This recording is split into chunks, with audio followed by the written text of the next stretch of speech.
સંગઠન એક સુરત લેવલે એક એવી રીતે કામ કર્યું છે કે સમસભા ટ્રસ્ટની એક સ્થાપના કરી છે ત્યાં સુરતમાં। शिक्षा वो शेरनी का दूध होता है ना, जो पिएगा वो दहाड़ेगा। तो गुजरात, महाराष्ट्र, मध्य प्रदेश 4 राज्यों विद्यार्थियों ने आ वर्ष में समसभा ट्रस्ट नाम पर बुक छपाईने 500 विद्यार्थियों ने बुक वितरण कर्યું છે।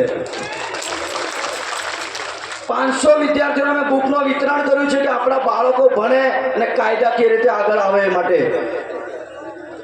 મુદ્દાનો લઈને તો હું સૌથી પહેલા કોઈ પણ દિવસ મંચ લઉં છું, કોઈ પણ જગ્યા પર સૌથી મોટો મુદ્દો મારો હોય છે કે ગુજરાતના સુરત સિટીમાં આપણા જે સમાજના ગરીબ મજદૂર વર્ગના ભાઈઓ મજૂરી કરવા આવે છે। હરેક વખતે આ પ્રશ્ન કરું છું કે સાહેબ, જ્યારે પણ ગુજરાતની સુરત સિટીમાં બનાવો બને છે, આપણા મજૂર વર્ગના લોકો વગર સેફ્ટી કામ કરીને મરે છે અને એમને કાયદાકીય રીતે ભાન નથી રહેતું, ત્યારે ભીલ સમાજ સુરત શહેરની ટીમ જગ્યા પર જઈને પરિવારને ન્યાય અપાવે છે। અને આજ દાખલો પુરાવો કર્યો તો અમારા ગુજરાતના જે રાજુ દાદા છે, એ રાજુ દાદા એ દાખલો પૂરો પાડશે અમારી વચ્ચે સાહેબ। આજે હું વચ્ચે પણ મેં દાખલો મૂક્યો તો આજે 2 મહિનાની વાત છે કે સુરતમાં 35 આપણા ભાઈ બહેનો મજદૂર આપણી વચ્ચેથી મરી ગયા છે। 2 જ મહિનાનો દાખલો છે। ગયા વખતે પણ મેં પોસ્ટ મૂકી હતી અને કીધું હતું આપણા ગરાડુમાં કે 2 મહિનાની અંદર 40 મજૂરો આપણા મર્યા હતા। એ જ રીતે ગુજરાતના સુરત સિટીમાં આ 2 મહિનાની અંદર આપણા 35 મજદૂર ભાઈઓ બહેનો આપણી વચ્ચેથી નથી રહ્યા, નાના નાના બાળકો પણ નથી રહ્યા। એના માટે સંગઠન આપણો ભીલ સમાજનું સંગઠન સુરત લેવલે કામ કરી રહ્યું છે। અને આ વખતે જય આદિવાસી ભીલ સમાજ સુરત શહેર તરફથી ભીલ પ્રદેશ સંદેશ યાત્રા તરફથી અને ભીલ પ્રદેશની માંગણી માટે જે 15 જુલાઈનું આહવાન કર્યું હતું, ત્યારે આખા સુરતના કલેક્ટર કચેરીના હજારોની સંખ્યામાં અમે ભીલ પ્રદેશના આવેદનપત્ર અંગે ઘેર્યો હતો કલેક્ટર કચેરી। અમે મારી સાથે રાજસ્થાનના 400 ભાઈઓ 2 ટ્રાવેલ્સ સાથે 25 ગાડીના કાફલા સાથે અમે સુરતથી રાતના 11 વાગ્યાથી સવારના 7 વાગે માનગઢની ધરતી પર પધાર્યા છે।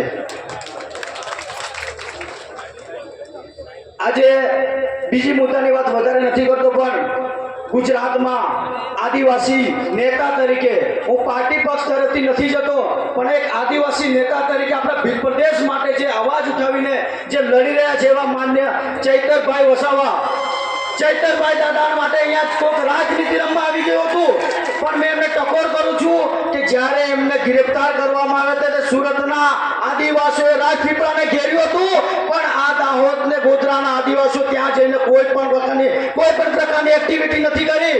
અને આજે હું ખુલ્લામાં કહું છું કે ચૈતર દાદાના નામ પર રાજનીતિ કરવાનું બંધ કરો। એક આદિવાસી નેતા છે તો આદિવાસી સામાજિક મુવમેન્ટ ચલાવીને એ રસ્તાનો ઘેરાવો કરો। અને ચૈતર દાદાને જો 2 કે 4 દિવસમાં છોડવાનું નહીં હશે તો જય આદિવાસી ભીલ સમાજ સુરત શહેરની ટીમ આખા રાજપીપળાનો ઘેરાવ કરશે અને કરશે જ। એ માટે તમામ સુરતના ભીલ સમાજના ભાઈઓ અહીંયા જેટલા પણ પધાર્યા છે તમામ આહવાન કરજો કે આખા ભીલ સમાજ સુરતમાંથી આપણે ચૈતર દાદા માટે અવાજ ઉઠાવવાની છે। ઉઠાવશો કે નહીં? ઉઠાવશો ને? આખા ભીલ પ્રદેશના જેમ કે કાંતિ દાદાએ કીધું તેમ કે ભીલ પ્રદેશની અવાજ ઉઠાવવા માટે એક પાર્ટી તરફથી પણ ભીલોના સંગઠન તરફથી આપણે ત્યાં જવાનું છે। જશો ને? બોલો જય આદિવાસી, જય આદિવાસી, જય ચોર કા નારા હે, બોલો જય ચોર કા નારા હે, જય આદિવાસી।